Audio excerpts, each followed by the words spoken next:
Welcome, welcome, everyone. My name is Anna Gresta Dugan. I use she, her pronouns. I am a white woman in my 40s with brown hair and purple glasses, and I'm sitting in front of a peach wall in my home just outside Philadelphia in Elkins Park, Pennsylvania, which sits on sacred Lenni Lenape land. I'm a conductor and voice teacher and singer and a proud member of the staff of Sister Cities Girlchoir. And today it is my absolute joy to welcome you all to our first in a series of Conductor Chats with Sister Cities Girlchoir. Today we're going to begin our chats, which are campfire discussions from staff at SCG that explore the evolution of our creative process from the conductor's point of view. And so our art strategy goal for Girlchoir is that by 2024, 50% of our programming each season will be original new music. New musical works from our purple singing community, the youth, the staff, and the families of Girlchoir. Our first episode today, launching from ideas to sound, graphic score compositions, and it features the amazing Kendra Balmer, who is a conductor, music educator, and teaching artist in her 9th season with Girlchoir. Today, we're going to unpack this graphic score composition project, which was a recent collaboration with the American Composers Forum and Philly composer Erin Busch. We're going to take you step by step through this creative process using the Maryland State Department of Education's creative process map and share some clips and some amazing student artifacts along the way. So I want to start today by introducing two of my incredible colleagues. First up, Alicia Lee, who is the founder and artistic director of Sister Cities Girlchoir, and she's also the program supervisor for fine arts at the Maryland State Department of Education. Alicia. Howdy, Ann. Good to see you across time and space. And hi to everybody who's watching. I am a Black woman with big curly hair. I'm wearing a purple jacket, our Sister Cities colors, and behind me is a turquoise curtain and a white wall. I am joining you from my home in Baltimore City, which is on the Piscataway lands. And so I, of course, give honor to the Piscataway Conoy and all Piscataway people, all Algonquin peoples here that own this land where my home is. And I'm happy to be here today. Thank you so much, Alicia. And it's my joy to introduce an incredible colleague, Kendra Balmer, our featured conductor today. Kendra is a conductor, a music educator, and a teaching artist with Sister Cities Girlchoir. And I'll turn it over to you, Kendra. Hi, Anne. Hello, everyone who's joining us. I am a white woman with she, her pronouns. I have brown hair and I'm wearing a purple jacket to support our Sister Cities colors. And I'm sitting in front of a brick wall. I'm joining you today from my home in South Philadelphia, which sits on sacred Lenni Lenape land as well. And I am so excited to be here.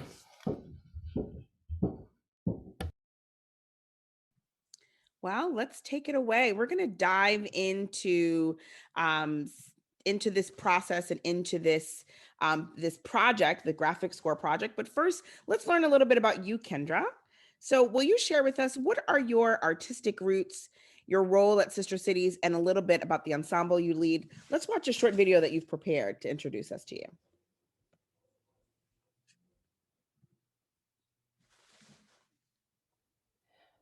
We are strong, powerful, and unique. My name is Kendra Balmer, and I am a musician.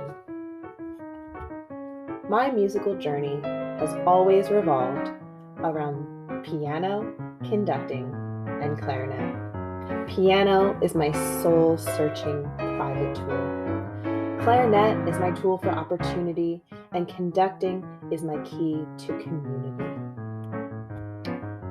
West African percussion has notable mention and a special place in my heart, dating back to when I studied abroad in Accra, Ghana, and continued with local groups in Philadelphia. But ultimately, conducting stole the show, and my appreciation for community started when I was selected my sophomore year of high school to be the drum major of the marching band and the drum line. I continued on to study conducting and guest conduct throughout the world. The most special home of my baton lies with Sister Cities Girlchoir, where I have spent 9 seasons making music with the most inspiring group of humans I've ever had the pleasure to meet. At Sister Cities Girlchoir, I work with the Little Sisters Choir. 3rd and 4th graders spend their years with me before they move up to the Big Sisters Choir. As you can imagine, a lot happens in musical minds from when you are 8 to 10 years old, and this group surprises and humbles me every year. They're inquisitive, still believe in magic, risk takers, and capable of artistry that shines bright. Most recently, the Little Sisters shared their creative light with the American Composers Forum composer Erin Busch. These performers of Little Sisters began composing, and the result was breathtaking. We're going to dive deeper into that project. So Kendra, you were one of the first people I interviewed for Sister Cities. And I remember being like, oh, thank goodness, right? This teacher that we envision when we're in kind of ideation mode about creating a new organization. It's like, they exist and we found one. Just incredible the way that you teach and the way that you bring people in. So having watched you with students and choirs over the last 9 seasons that we've been together, I'm always in awe of the way your teaching really celebrates the uniqueness of each individual in your choir, but also continues to center the collective. So how does writing original works, our art strategy goal of having original works being composed alongside, of course, presenting and performing, how does that support your goals for teamwork in your ensemble? Well, first of all, I also felt similarly in the interview. I said, oh, good, something like this exists. Yes. So I find that within our composition project, teamwork was a very large element, right? We had to come into this space not really having much experience composing, not really knowing what a graphic score was. And so just being brave to explore those ideas together and to be inquisitive together, and pushing through the unknown of, all right, what is this going to sound like? How do I make something like this? And being vulnerable in front of one another to create and to reflect. That's really beautiful. When we're in person, one of the things that you do that really builds such beautiful community, you leave notes for students each week, little post-it notes, just addressing maybe something that you saw with them. So these little small touches. How are you finding ways virtually, since we're in a virtual season, how are you finding ways virtually to kind of keep that that kind of unique one-on-one connection with you? Because I see that your students are still this season very connected to you as an individual person as well. Well, that started with my high school choir director always writing me letters before any festivals. I still have those notes, and I'm still writing notes for our little sisters that are actual like handwritten things. But it's been a really tricky way to keep in connection with everybody virtually this year. I think for everybody. And I just try and have personal I see you moments in rehearsal. And sometimes if we're talking about something else, that's totally fine because you need to. And we try to, if it's not, even if it's not repertoire related, we try and make sure that everybody is seen. We highlight our singers and learn a little bit about them so we feel like a connected group, even from afar. Alicia, I think you're muted. That's beautiful. And I just want to remind folks that if you're watching, you can drop questions in the Facebook chat and we will have some time for question and answer later in the session. So let's pull up the creative process map graphic. So we're going to be breaking down in this session today our graphic score notation project, which is a collaborative project with the American Composers Forum, led by masterful composer Erin Busch, who's also the founder of the Young Women's Composer Camp. And so this project uses, we're going to be breaking it down using the creative process map and the 5 categories of the Maryland State Department of Education's creative process map, which is a tool that we use to kind of think about operationalizing the state standards into learning spaces. Like, how do I do it? How do I take all these pages and make it into learning? By centering creativity. So for us, we start with inspire. I like to do my little, motions from the little icon there. The inspire, where we offer a big idea to explore, and we also clarify our learning goals, right? We fill in the gaps of what kids need to learn. Then we explore, right? Where the youth prepare a draft. Then we elevate, where we work to refine and revise the creative response from the students. Before the final assess, where we decide yes or no, is it ready for presentation? And if yes, the work is ready, then we present the work to the world, sharing our work with others and holding space for reflection. So first, we want to hear a little bit about, let's dig into the big idea or this point of inquiry that was offered for this composition project. All right, take it away, Ian. The Little Sisters composition project focused on the prompt time capsule. For yourself in the future, what is a memory or a feeling you want to remember from 2020? Composers were split into 3 groups to compose for either the trombone, the viola, or the bassoon. The next steps were to learn what exactly a graphic score was, what they sounded like when musicians performed them, and how to create them. We looked at many different examples and all of their elements, and then began creating our own. So I remember the meeting where Erin and you and I were meeting to kind of develop this project over time, and we developed this time capsule idea.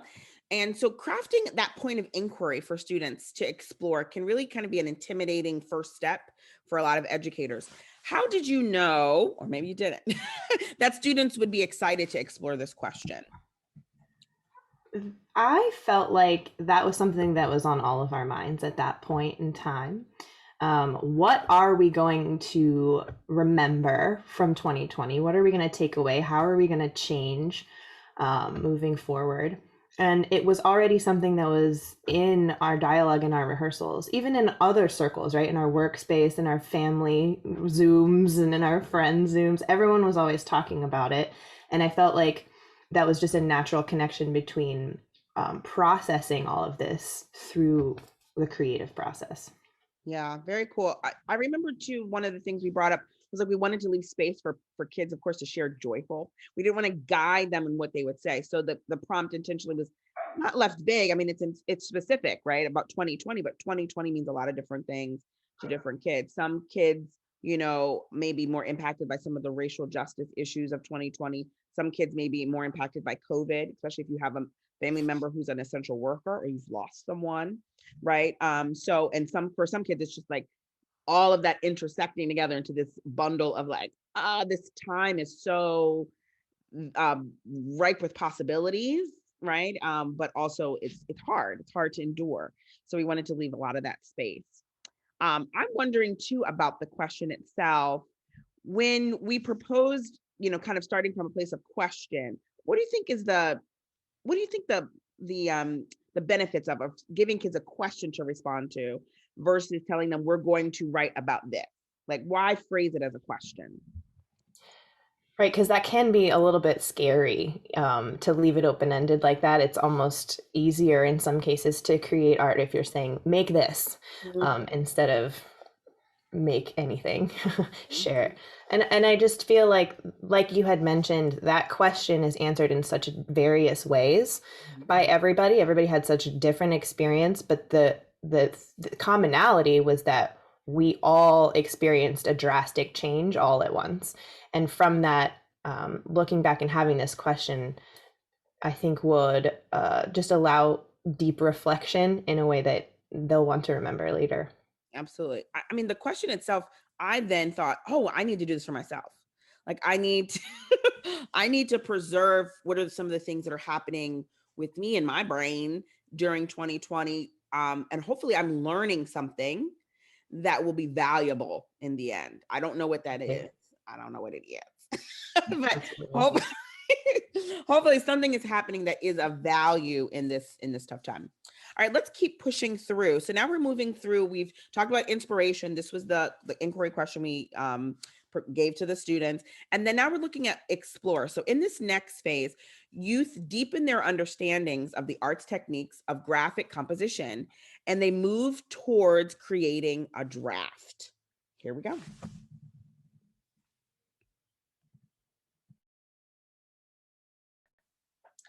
So what we're going to do together is work with something called graphic scores. So why don't I share some graphic scores with you, and then I just really want to hear from you what you think about these scores, your first impression. So here's one example of a graphic score. How would you play this if you were asked to sing this? Go for it. I would be like, one, what is this? And two, how do I even play it? In your That would be too hard. It'd be too hard, yeah. Yeah, because you're trying to play a spinny thing, and then you're spinning in the same direction. At the same time, you're gonna get dizzy. You're gonna fall. These are all really different. So let's look at this score. What are your first impressions of seeing this, especially in comparison? It looks like paint. What are some things you notice? I do like the ombre.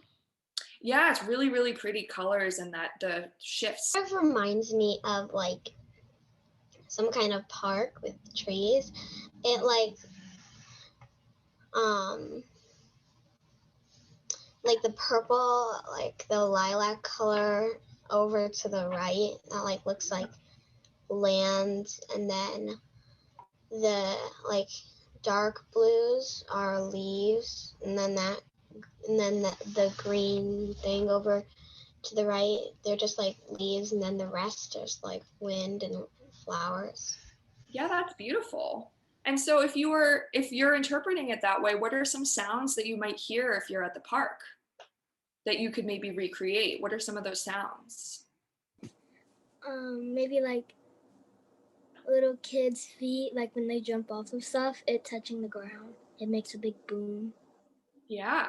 Yeah, kids running around on the playground or running around through the park. Yeah, like if somebody jumps off something like into sand. Mm-hmm. That's what it kind of looks like, but rainbow. You can, like yesterday, you could hear it outside. The wind was so loud, it was like, ooh. Like you can use an instrument that sounds like that, because like a woodwind instrument. There must be a lot of wind. Yeah. Wow. Wow. Wow. Unbelievable. So, I love it. I love going from just the disorientation of seeing something so, of course they're meant to be disorienting. They're meant to get us thinking outside of the box. They're meant to disrupt our thinking, those graphic scores.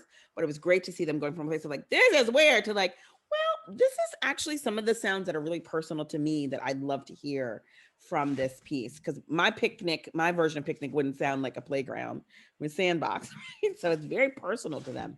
So it was so great to hear and see the project facilitator, Erin Busch, the founder of Young Women's Composer Project, and also to hear their reactions to the graphic scores.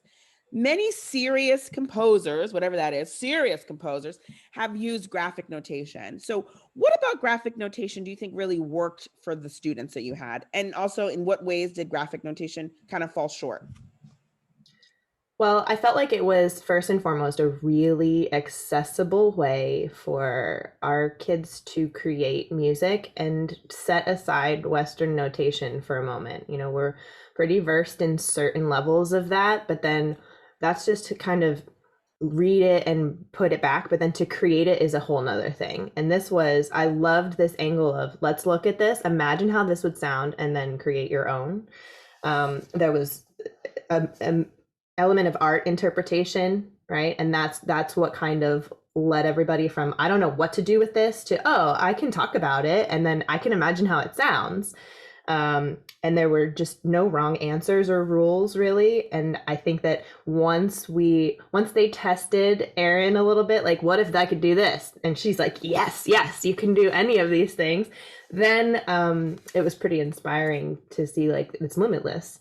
But I think the biggest challenge with graphic notation was that it's difficult, we found later, to create art and still allow yourself to appreciate the performer's interpretation while still getting your feelings and intention across with this kind of work, because it can be very vague. Well, I know people at home are like, I can't wait to hear. Totally. I have to say too, we're getting some love on the Facebook comments here. Lots of purple hearts. Yes. So a couple really great questions that we'll get to at the end. So hang out terrific. Longer. And a comment, our friend John Gilmore says, I love this project, leading with curiosity. So that's so powerful. And one thing I noticed too in this that I just wanted to highlight, because I think it speaks so strongly to who you are as a teacher, Kendra, is the willingness for them to contribute and collaborate and share and speak up, like in this safe space. Little people who have big ideas feeling comfortable to unmute and share them, in this time especially. But I just think that says so much about the community that has been built. Absolutely. It's beautiful and masterful to watch, Kendra, with these students. And virtual learning presents a lot of challenges, but you've been meeting those challenges with such beauty. And so it's wonderful to see how community can continue online while we're we're not interrupted because of you. Yeah. Well, they rose to the occasion as well. Yay! Yay, girls. I'm sorry, students. So let's look at these phases in reverse. So we're not presenting today about the assess phase. Yeah, we'll have plenty of time to share about some of the ways we think about assessment. But for this project, we're going to look in reverse because, I don't know, Quentin Tarantino opened the door, so we're allowed to work in reverse. Yes. So hindsight allows us to kind of flip here, and it's really stunning to see the students reflect on the project before you, as the audience folks, get to kind of see and hear the performance. So in Elevate, students refined their work by creating artist statements that were also shared with the musicians, who eventually, and by musicians we mean instrumental musicians, but the instrumentalists who would take those compositions and interpret them and perform them. So that was their last chance to really kind of refine and be like, this is what I was trying to communicate, and maybe make some shifts to their score, or at least, really kind of refine their ideas in their statements. Then we, of course, had a beautiful concert with family and friends where we got to present the scores, the artist statements, and the performances. And so we're going to share 2 student works with you in a moment. And in present is all about sharing the work with others and reflecting on the entire process, which sometimes is hard to find space for. So we're hoping that this is an advocacy tool for reflection. Kendra, will you introduce us to Marley, and before we dive into her performance and piece? We are going to see Marley. Oh, there she is. Marley was really excited about this project, and I think that her reflection is one of my favorites. And so we're going to lead with that, with her reflection, and then see her piece. And I just want to point out that what she says about how she heard, and then how she is going to move forward in her next composition. So who has some thoughts? Share with me how that whole thing made you feel, Marley. What was it like? It was weird. Yeah, right? What was weird about it? It sounded like a mouse screeching for help, kind of. And was that how you envisioned the song to sound? No. So not at all. What can you do in your future compositions to help the musician play the way you wanted it to sound? What's something you can add? Like make it more detailed. Yeah, what could be more detailed? Exactly. Like no screeching sounds. You could say that. You could say that in your graphic score, in your picture itself, or remember how we wrote a description and Miss Alicia read them? You could say, this is a song without any screeching sounds. You could say those things. So now we have some ideas of what we do and do not want, and you can add those in your directions.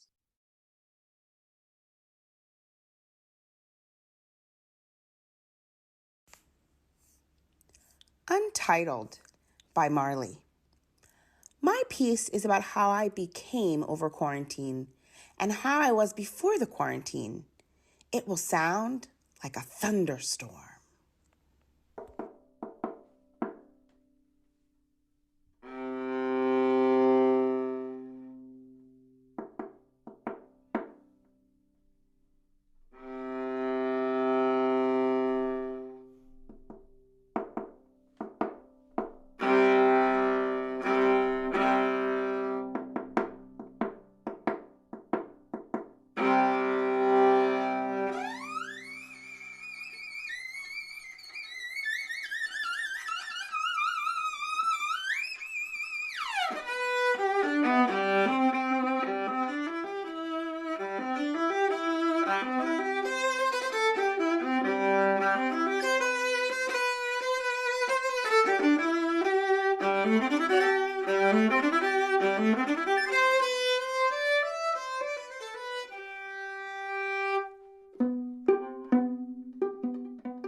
Oh, wow.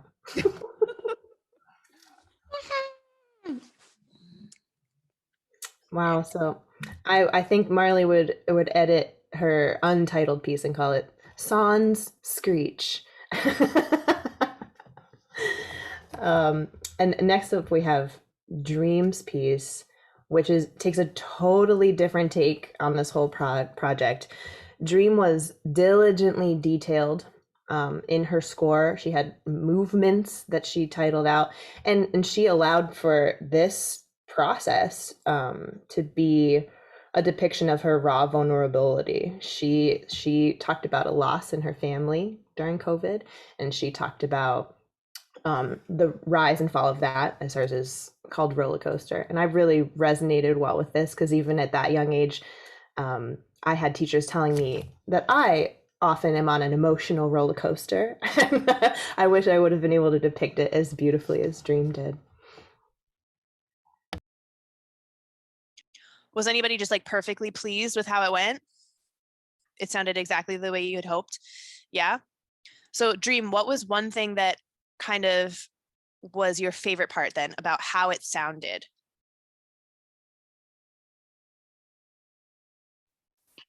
I feel like the sound that the girl made with the trumpet The it was trombone.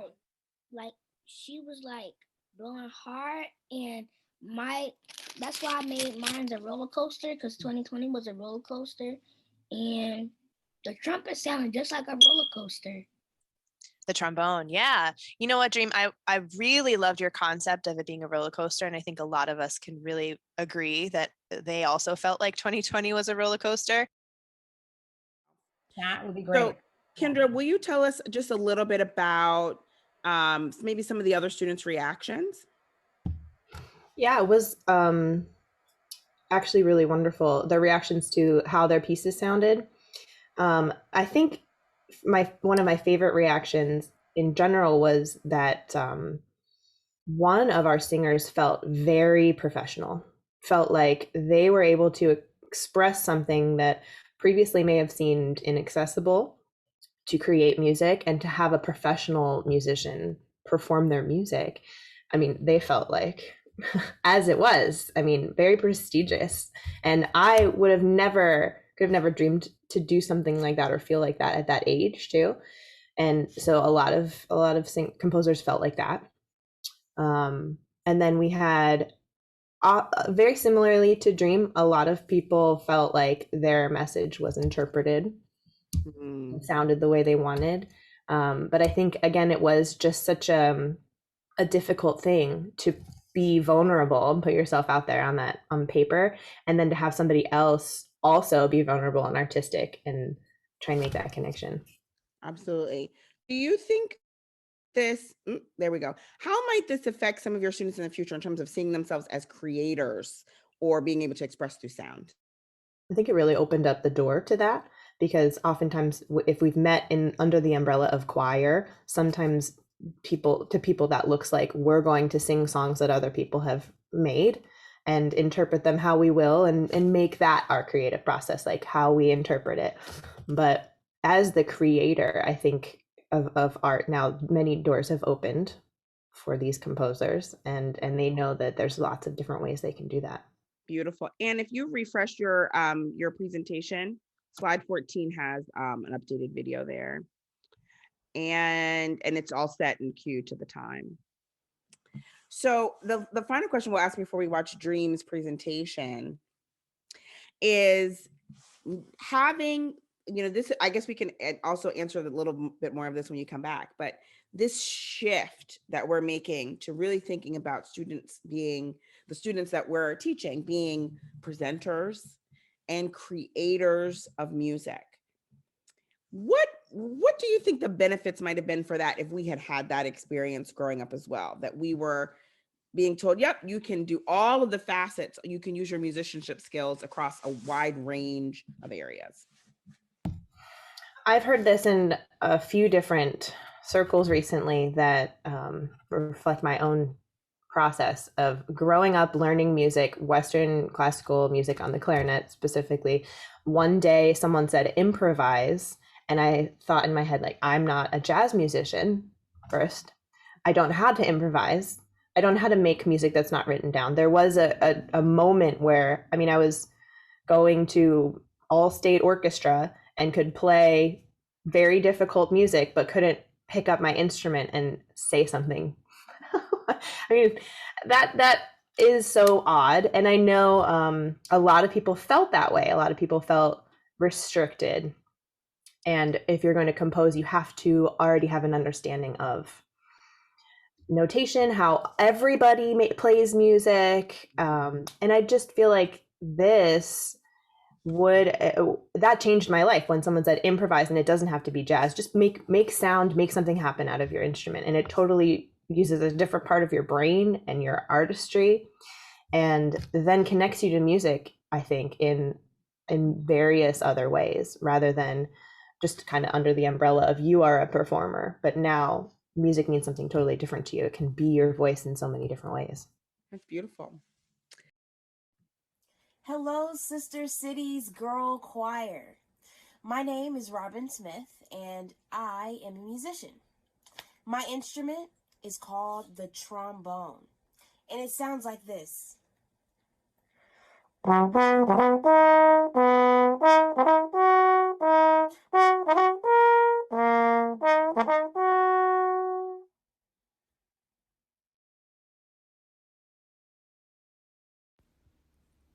Roller Coaster by Dream in 4 movements.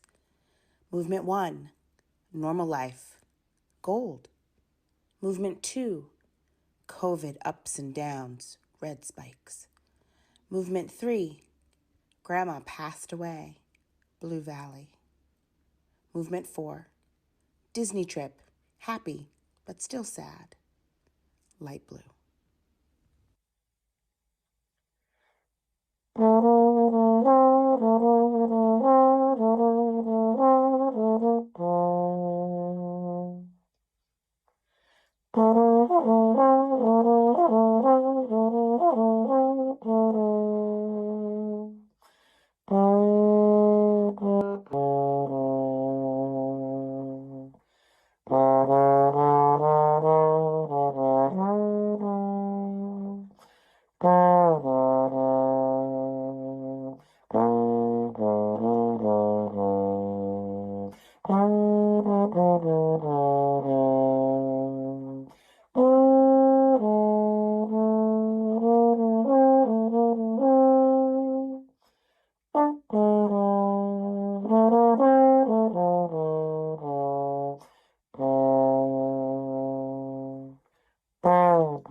Super duper powerful. I guess my first question, I do want to say thank you to those musicians. So to our instrumental musicians, thank you, Kavana Shuford, Robin Smith, and Dr. Maya Stone. All three, we were so lucky to have 3 women of color to really just kind of put that crowning piece on it, so our girls could see women of color in these orchestral musician places. And I thought they were just really wonderful. The seriousness with which they took each composition, the amount of time they spent to prepare is very evident. The love and care is present. So that's really beautiful. Kendra, now I could see that you were moved by hearing your students reflect upon the learning and upon the process. And it seemed like it allowed you to also kind of get to know them a little bit. But so, as teachers, we often find we don't have the time to reflect because we've got to switch to the next piece. How do you use, reflection? Why do you find it's beneficial when you're working with your ensemble? I would say reflection is one of the most crucial elements to humanity, period. It is my favorite in my own practice, and inspiring others and giving them tools to reflect just helps everybody become more present in their own practice and able to move forward in what moves them, and kind of just engage in ownership in what you are creating. Because I feel like, especially with this project, it could have been, I made a picture, someone made music, and then we learned something else the next week and we moved on. The reflective piece really brought everybody back and said, how did it sound? How did you feel? And just kind of engage in your own emotion and process and say, I was present for this and I can talk about it later. And I just think that's incredibly crucial in all aspects of life. That might be the key to being a Sister Cities Girl Choir teaching artist, is if you believe in her. Yeah, that might be all we need to say at interviews. Well, I agree, because there's a difference between a teacher who notices that something went wrong and or didn't happen the way they wanted to and blames the ensemble, versus a teacher who goes, what could I have done better? I love that. I love that too, that the message really is, I think, for us so much, we're on board here, that in terms of the presentation or the reflection, like the reflection wins out every time. That's really what we're going for in terms of transforming young lives. Absolutely. I mean, if we're just working towards sharing work or show, something that that doesn't then loop us back into regenerating ourselves for the next thing. A show doesn't do that, but the reflection does. So I love, Kendra's questions that really kind of future centered. Okay, what lessons have you learned from this experience that you can use the next time you compose, the next time you engage with a composition? How will you treat the composer, how you want it to be treated, by paying attention to the care that they took to share information with you. So it just wraps all the way around. And, I think all three of us really do have reflective practices as life practices. I mean, that's a big part of, I think Ann and I alone could probably, stack, we could fill a bookstore with the empty journals in our homes, right? And our bullet journals and all that. So, but reflection is such a powerful tool for teachers. So thank you for sharing that. I feel like this was reflection within reflection, right? It's a reflection on our piece that was reflecting of the year. And so it was super full circle. Yeah, that's true. Wow. So we're in a loop. Honors the whole experience for every reflection does. Yeah. We're all showing up vulnerable. We're, and it's an opportunity to say, hey, you showed up vulnerable and I see you. How are you changed because of this? That's really cool. And do we have any questions from the FB page? You're getting lots of, I see floating hearts, which is a good sign in Facebook Live land. So Chase has a great question. Has this past year highlighted any new insights into, quotes, girl choir as therapy, ways that the organization helps the students deal with the stresses and the events of 2020? Hi, Chase. Oh, that's awesome. Chase from Portland. I think that two things come up for me. This collaboration in and of itself was therapy, I think, for many of us. As Alicia said, like she wanted to do this as well and just kind of be present in how we're changing in 2020 and what we want to remember from this and what feelings we want to move forward with and being reflective on it and being present. All of that was in and of itself therapy. I also found that just this whole process of being able to have virtual choir and really have it be meaningful in a time where otherwise we wouldn't have seen each other for this year. Every week felt like therapy. Every week we checked in, we talked about roses and thorns of our week. Many times it was the same, right? We're still at home or we miss our friends.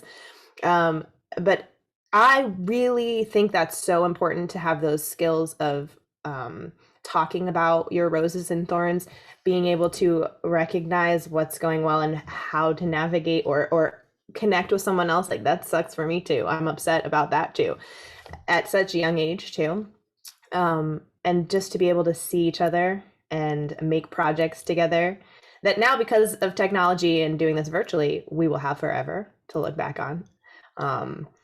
I think that just having a consistent meeting and moving forward and being artists was therapy in a elevated way. Absolutely. And I just want to push, because we're saying therapy in quotes, but really it's good pedagogy. So because we're not music therapists, right? We're musicians, but this idea of when you're building a musical space, this is what Kendra does so beautifully. When you're building a musical space, using ritual, intention, right? Using opportunities for students to express themselves and share more personal pieces about their week with a ritual connection, right? So it's like every week I'm going to share in this way. I can look forward to that, right? But in a way that builds community. That's what creates the musical dividends. That's like, it feels therapeutic in a sense because we're being seen. But I would just push us to think that that's what education is, like the setting of that. And then the therapy is, we're therapy in quotes. It feels because it has an emotional center. So it might, we might call it therapy, but it's really great artist pedagogy, which Kendra delivers hardcore every time. And that people feel like they're connected. How can we sing together? We don't know each other. Why? Not only how, why? Why shouldn't I just sing at home alone? I can use Soundtrap and build a choir in my house and pitch correct it so it's perfect. So why should I sing with these other people? And knowing them, knowing the teacher, knowing the other students, I think answers that why of why we're together. So hopefully all arts educators are thinking about ways and have seen some from hearing from you about ways that they can strengthen community in their classroom as a pedagogical practice to winning the competition, or but make that space a brave space where students can create. Because what we saw here is, art does feel sometimes therapeutic. We get a little confused too, because when you're making art, you're doing that. I was at a workshop the other day with and Joel Thompson. His 7 words of the unarmed last man were mentioned, and Dr. Eugene Rogers said that Joel had said to him, so maybe I'm sharing Joel's whispers, but he said to him, it felt sometimes when he's at the performance that it's like someone's reading his diary out loud. Right? Roberta Flack. So this idea of like the vulnerability it takes to be an artist is major. And I see that you are building artists that will share with us, or bankers or teachers, whatever they become, but folks who will be confidently empathetic. That's what I see the work you're doing. It's just so important. And reflection plays a part of that, but also that community piece. Absolutely. I would point out too, is happening for sure in Kendra's rehearsals when we're live in person with each other, like in normal life, as we call it. Yes. That's happening as well. So the transfer into the virtual space, it was not like, oh, I have to totally reinvent how to build community. It was how do we translate what we already are doing that we know is working? How do we translate that into a space? And again, you can see how beautifully that has taken place under Kendra's guidance. And to keep it consistent too. I felt like that was one of the most needed things in a time where absolutely nothing was consistent. Yes, nothing. We knew nothing from week to week. Kendra, just speaking to Anne's point, what advice would you give to a teacher who, and this is a lot of folks are going to now lean and go, that teacher who sees, right? COVID has exposed a lot of things to us. Like, oh, I see why this is important, right? Folks are taking anti-racism in the arts. They're like, oh, I get it now. SEL in the arts, it's like, I get it now. So what would you advise to a teacher who sees now the benefits of creating a community space in their classroom? What might be something that they could use to start, even though they're virtual now, right? Because they don't have that leverage that you had of, well, this is what we always do, girl. What might be a first step for a person who's kind of new to this? Intentionally look through a lens of learning from your students. I think that it's hard to do if you are viewing yourself as, even in the best ways, the person who's sharing information, and then your students are receiving. But it is a two-way street, and that is the first step to community. Beautiful. Well, we're getting ready to do some closing thoughts. We're each going to just do a 1-minute recap, and Anne, let's start with you. Oh, this is so good. I love spending time with the two of you. I think, just again, reflecting here together with this first Conductor Chat, I'm just again really blown away by the community that is built when, as Kendra just said, we show up consistently, we show up with intention, and we show up vulnerably. It's actually easier to collaborate with your students, I think, what we see, and to let them teach you as you are teaching them, rather than to show up as the expert. And I love that we can see that so beautifully in this project. So that's what's like ruminating in my head right now. Yeah. That's fabulous. I'm going to throw out that I think, often for me, I'm always thinking of the creative process from all these different ways that it's powerful. And I see it being so powerful here, giving students the opportunities to share what's on their heart and also to analyze it more deeply, right? So it's a reflection tool. The creative process itself as reflection tool, I think in this project is very vibrant. And there was still musical learning happening, right? Like it was a project that had a lot of emotion wrapped around it. Sometimes we think it's one or the other, but it can be both, right? So I'm excited to hear these students compose more works, to hear more about the ways that they think about creating and being. And for them having that first time being something where it's like their expectations, you're sharing something personal. So like what will happen the next time they compose? I'm excited to hear more works from this group. I think for me, this whole experience has been inspiring to see the community of our artists see past the barriers that are the pandemic, maybe perceived age barriers of being young, and the technology that we may or may not have had or how to use. And just to continue to be artists and see that in many different lights, not just within this one umbrella, and to hopefully take that skill and apply it whenever they may see barriers in whatever form, and to move forward as an artist.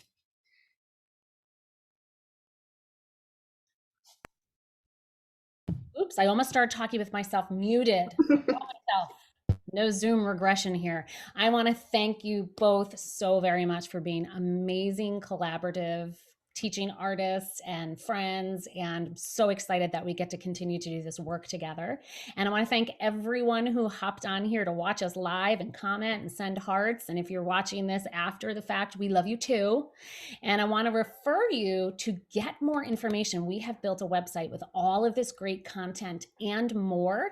And I'm going to be right after this dropping this link right in the bottom, right in the comments of this live video on our Facebook page. So definitely hop back on here and check it out. We've got some great information. You get to see some of those performances again. We've put together some really powerful information for you. And I want to let you know that we have another three episodes actually of Conductor Chats this month. Our next one is up on April 21st. Wednesday, April 21st at 1 p.m. Eastern Standard Time, right here on Facebook. And I'm going to give you a little promo of this episode. Our second episode, Building a Facilitation, Collaborative Songwriting Practice, features Anna Gresta-Dugan, a conductor, singer, and teaching artist in her 8th season with the Girlchoir. We will unpack the original song One Day and give you a preview, a song written by SCG Youth using the collaborative composition process in the workshop that was facilitated by Anne. Anne will guide us step by step through the creative process using the Maryland State Department of Education's creative process map that we introduced you to today, and share clips and some amazing artifacts along the way. So make sure you pop back on here on the 21st, check out the website for more information. And again, thank you so much for believing in Purple Power and for showing up with us today.